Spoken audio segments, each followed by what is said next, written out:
Once again, maayong buntag sa tanan. Usa ka maayong buntag.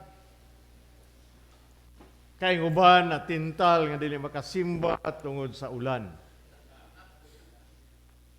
Overcome the temptation. Ato kanang daugon ang mga tentasyon nga naabot. Labi na karong panahon sa Domingo. Why? Because today is the Lord's Day. Adlaw ni sa Ginoo para ni kaniya. Aron madawat niya ang atong pagdaig ug pagsimba diha kaniya. Jesus always overcome temptation in His life. Kanunay na buntog ni Jesus ang mga tentasyon sa iyang kinabuhi, pagministeryo sa mga tao, sa katibukan. Jesus overcome tests and trials and temptation. Nganong kita dili man. Usahay mo rason ta. Ang Ginoo magyud siya. Yes, that's true. Pero makita nato sa Juan 1:14 nga nagingon, og ang pulong na himong tao o mipuyo uban kanako. Kanamo puno sa grasya o kamatuoran, nakita namo ang himaya nga iyang nadawat ingon nga bugtong anak samahan. Ang pulong na himong tao sama kanato.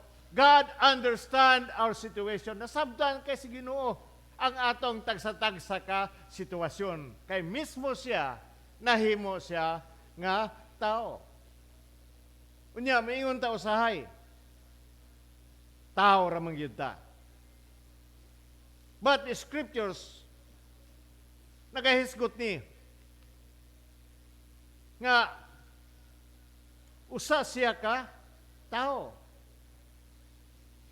Ang ebanghelyo sa Matthew, Mark, and Luke tells us about the gospel nga si Jesus gidala sa balaang espiritu dito sa kamingawan aron tintalon. Fasting for 40 days, walay gikaon. Og tanan na lang gihimo sa yawa pagtintal kaniya. Tanan nga scriptures nga gibasa, mulabay pod ang kwan. Ang yawa o scripture. Di kahadlok. Meaning, sa Marcos Matthew chapter 4 verse 1, nagingon, unya gidala si Jesus sa espiritu ngadto sa dapit nga awaw aron tintalon sa yawa. Now, in Mark chapter 1 verse 12, nagingon, verse 13, nagpabilin siya dito sa 40 kaadlaw o gitintal siya ni Satanas. Dito may mga ihalas nga mananap, may mga anghel usab kami atiman kaniya. It is a simple test para i-preparar si Ginoong Jesucristo sa ministeryo nga gihatag sa amahan kaniya. He was led by the Spirit of God to be tempted sa inon ka anak. Sa atong kaso, wala tama pariha kaniya nga gidala sa kimingawan aron tintalon. So, why temptation come sa ato? Ngano ang pagsulay tentasyon moabot man kanato? One good reason is to test our faith in God. Testingan kung unsa kadako ang atong pagtuo diha sa atong mga gahom nga Dios. The word tempt in English usually means to entice, danihon sa pagpakasala or what we call wrongdoing. Now, kung ikaw usa ka doktor, unsa may imong himuon kung wala kay mga pasyente? What if no one is sick? Ang mahitabo na ni nga doktor would be out for business. Therefore, a doctor needs na kinahanglan ang doktor og mga masakiton in order nga mapulfill niya ang iyang role sa iyang pagkadoktor. Same as Jesus. Jesus is the Savior of the world. Si Jesus mao mangluluwas sa kalibutan. Iyang tapad, si Jesus ang manluluwas sa kalibutan.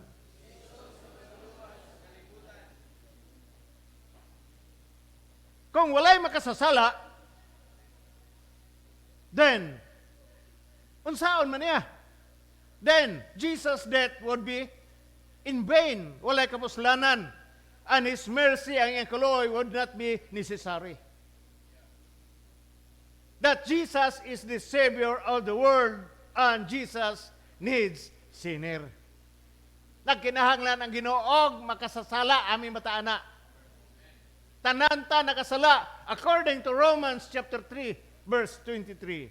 For all have sinned, come short of the glory of God. Ang tanan nakasala og nahilayo sa Dios.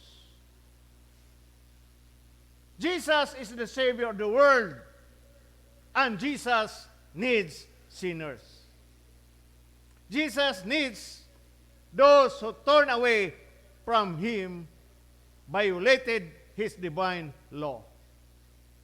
Mao kining misyon nga gihatag sa amahan kang Ginoong Hesukristo nga ma-fulfill ang misyon nga gihatag sa iyang amahan sa pagpasaylo sa mga sala.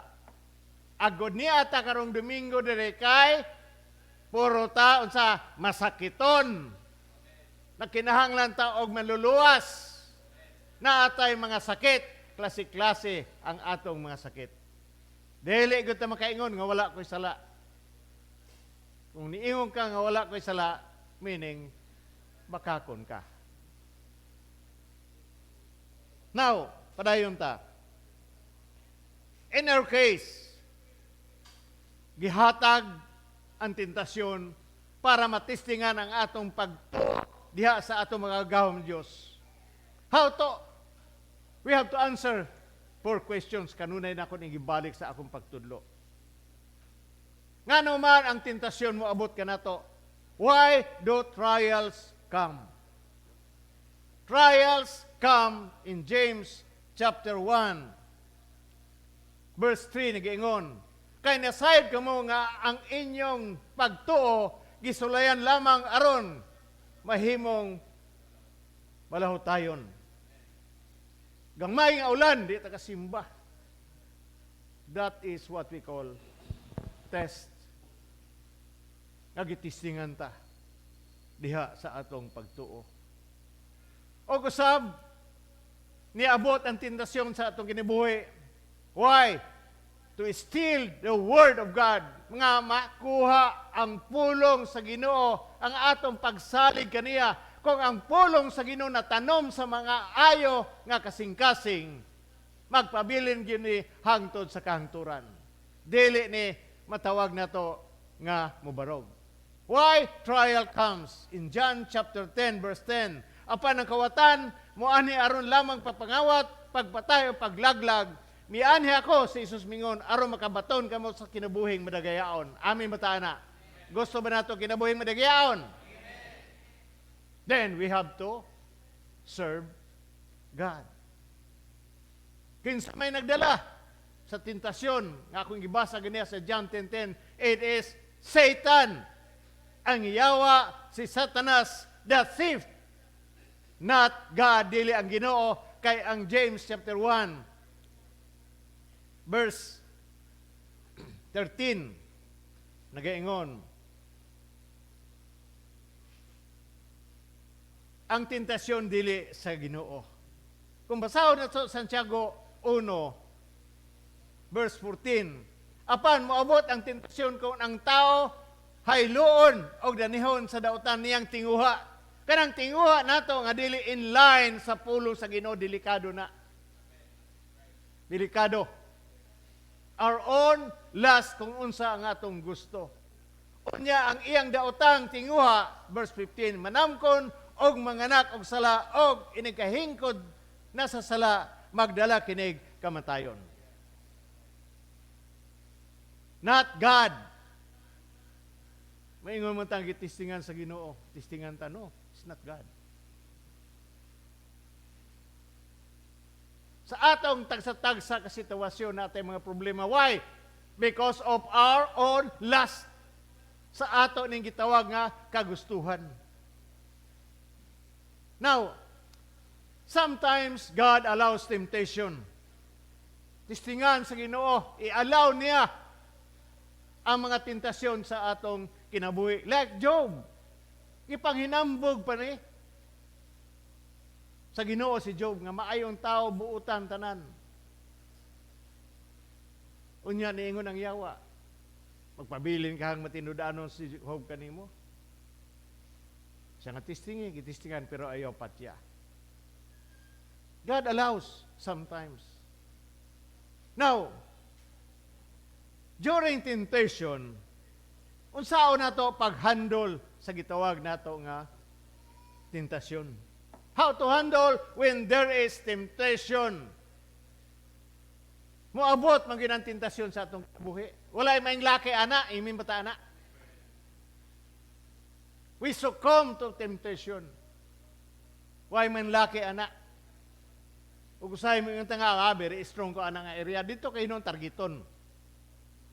Dito kay hinon i-challenge sa yawa. Kung miingon ka. Now, unsaon nato pag-handle when we have temptation? In James chapter 1 verse 1 to 15 nagingon. Mga igsoon, isipa nga bulahan kamo kung ang tanang matang sa pagsulay moabot kaninyo. Amin bata, bulahan. Unya panahon sa tentasyon, magbagot ka pero ang Bible nga bulahan. Bulahan ka. Sa nga na? Magbagot-bot ko, ang niyong bulahan. Kung kamo, sa tanang matang sa pagsulay, moabot ka ninyo. Verse 3, kay nasayod kamo nga ang inyong pagtuog, isulayan lamang aron, kamo mahimong malahutayon. Meaning, paglahutay nga Kristohanon. Some of us blame God. Kasagaran na to, ibasol na to ang Ginoo sa nahitabo sa atong kinabuhi. But it is our wrongdoing. Anong di man tamo duol sa Ginoo? Kanang ingon ang pulong sa Ginoo, walay sala ni ini nga kikalibutan nga wala gipasaylo sa Ginoo. Amin bata ana. In verse 4, chapter 1, pakiguruan ang inyong pagamalutayon, mahingpit aron, mahingpit gayud kamo, og dili makulangan sa bisan unsa. Verse 5, apan, kung diha kaninyo, may kakulangon o kaalam, pangayo kasi sa Diyos, o dili siya mapakyas, kay ang Diyos, may natagon o maluluyon man sa tanan. Amin batana.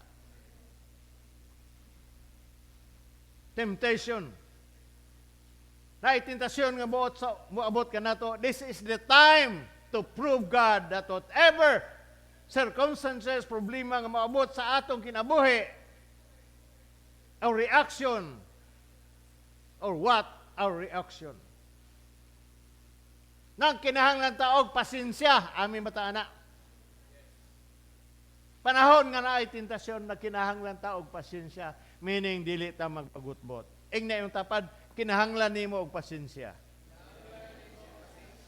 Naayaw og bagutbot.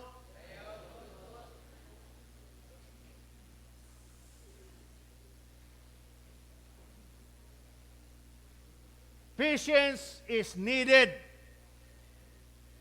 Humbleness is needed. In Romans chapter 5,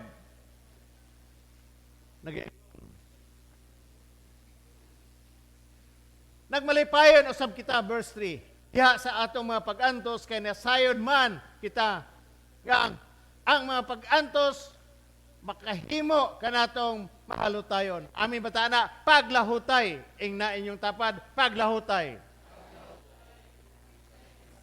Verse 4, ang paglahutay, makahimo kanato, nga makapahimuot sa Dios ug ang iyang kahimuot, maghatag kanato paglaom. Verse 5, dili gayud kita pakyason ining paglaoma, kay gibubo man sa Dios ang iyang gugma sulod sa atong mga kasing-kasing, pinaagi sa Espiritu Santo nga gasa sa Dios kanato.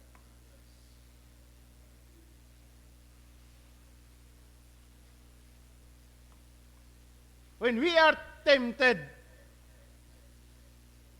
unsa may resulta ni ini? In James chapter 1, verse 12, nag-iingon,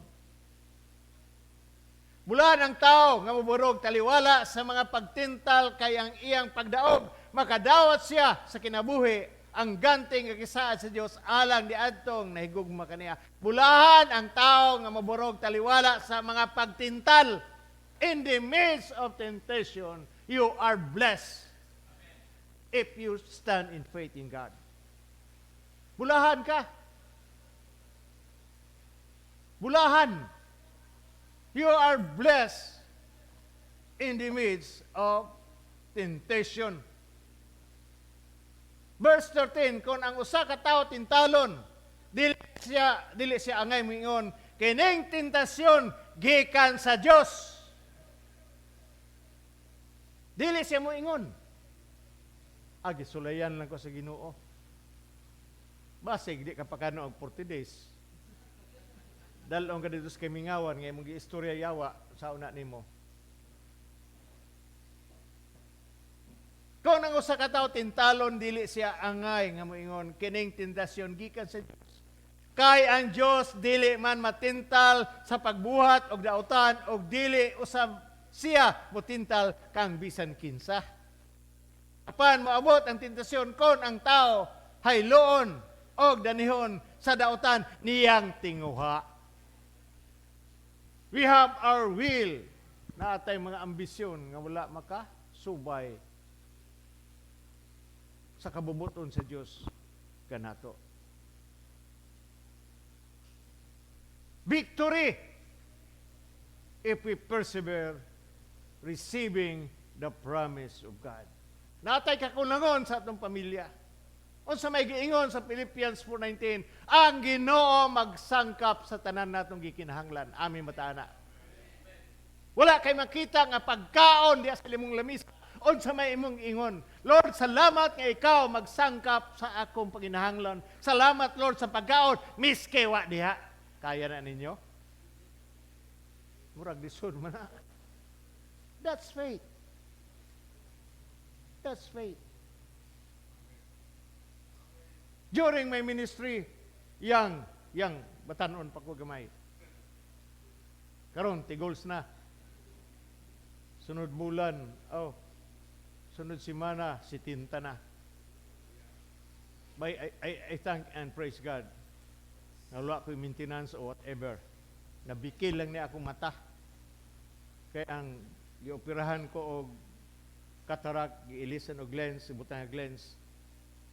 I went to Cagayan the other day. Akong gipatanaw, kaya nag-blurred ang akong pananaw. Naisog di ang akong lens. So karon kini, may kayo. Isa nga, 2020 man yung vision, Bishop. Kini, Bishop, kung nga, kita na ako, pero gaduble. Until now. But, I'm praising. Pangayoon na ka sa Ginoo, Lord, iuli ra na diya sintro. Kaya wala imposible kaniya amin bataana. Mao nang gitawag nato nga faith, miski naa pa nagtuo ta nga ang Ginoo moayo sa tanan natong mga sakit amin bataana. Don't complain before God because God, Jesus is our healer. Sige lang tagbagutbot, kalisod ba na nga panahon? Lisod yung kapirme. Out of the abundance of the heart, the mouth speaks. May pa magpasalamat ka, Lord, salamat sa provision, miski wala pa diha. Why? Mark 11:24, it says, whatsoever things we desire, when we pray, we have to believe first before we receive. Amin bataana.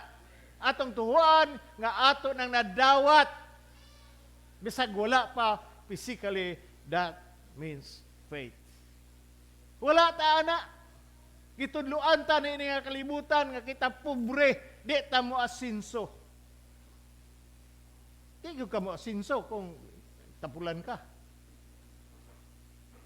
You belong to the third world country. Pobre ang Pilipinas. 7 kamog bilyonero nga Pilipino. Number 3 ta sa tibuok kalibutan sa natural resources. Why are we poor? South Korea, maganin na natural resources, kung dato magana sila.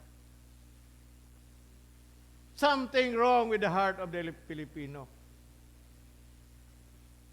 Kaya magtigong ka rin mo yung kwantang cooperative para kwanta matabang na to.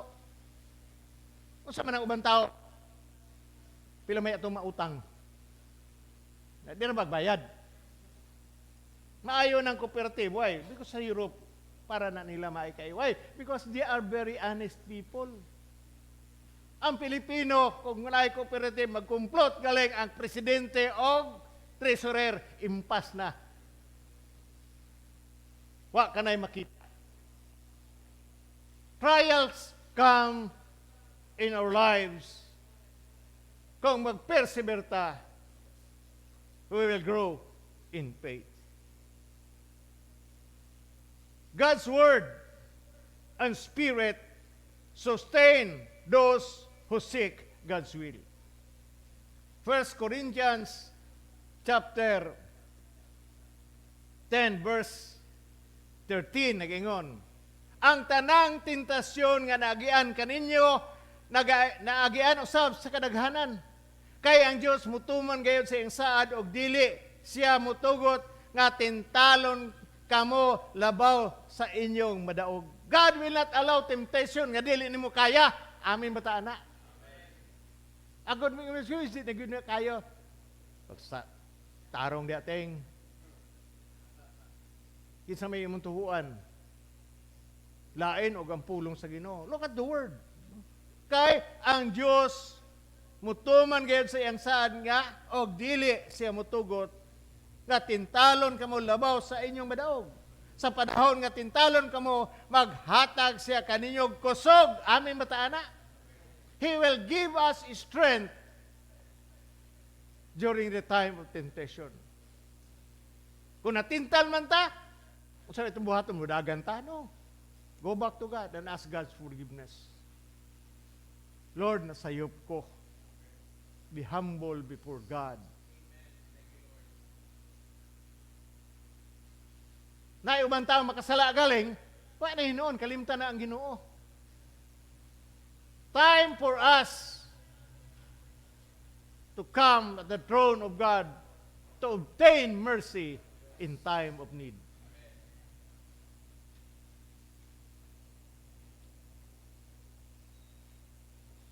Test comes to test His servants if they are fit to be used by God.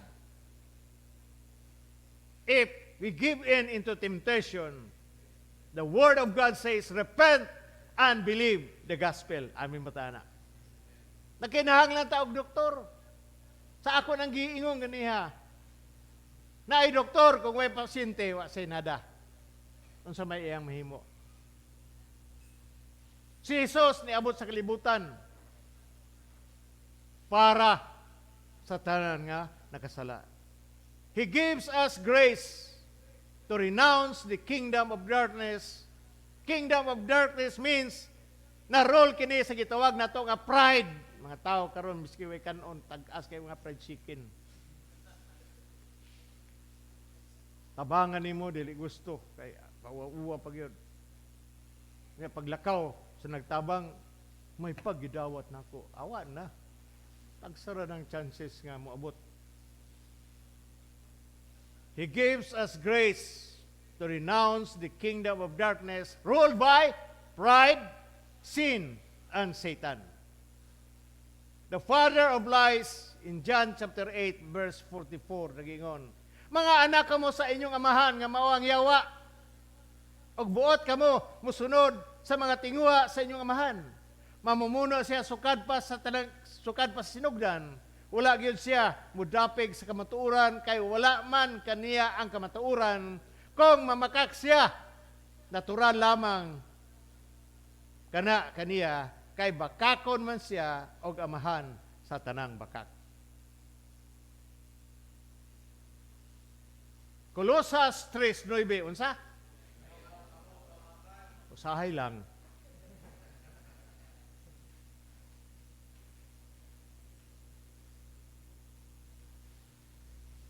Pride and sin and Satan, the father of lies in John chapter 8 verse 44, and ruler of this present world.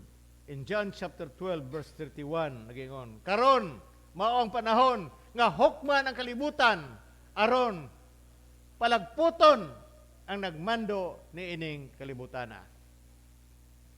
Palagputon. Repentance is the first step to surrendering our will and life to God.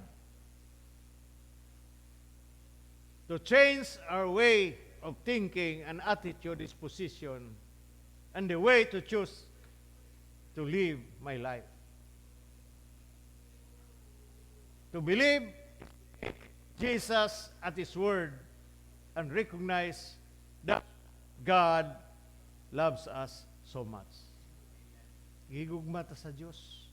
Miski mo ingon ka adik ko bahala na dayag unsa, bisag kasab-an pa nimo ang Ginoo, tumbuyon pa nimo gay balikason pa nimo ang Ginoo, God will not stop loving us. Amin ba ta na? Dili mo undag ang Ginoo sa paghigugma kanato. Binsa unsa ta ka klase nga kadautan. Mao na ang atong Ginoo. And we depend on that. Gihatag nga pulong kaniya nga mao kana nga makapahimo kanato. We are in a journey, amin batana. Naglawig ta ni ini nga lugar. Walay perpekto nga simbahan, walay perpekto nga obispo, walay perpekto nga pare, walay perpekto nga diakono. Walay perpekto. Isara sa hingoog si perpekto Ubaldera ang mayor nitong una. Perpekto ba yung ngalan?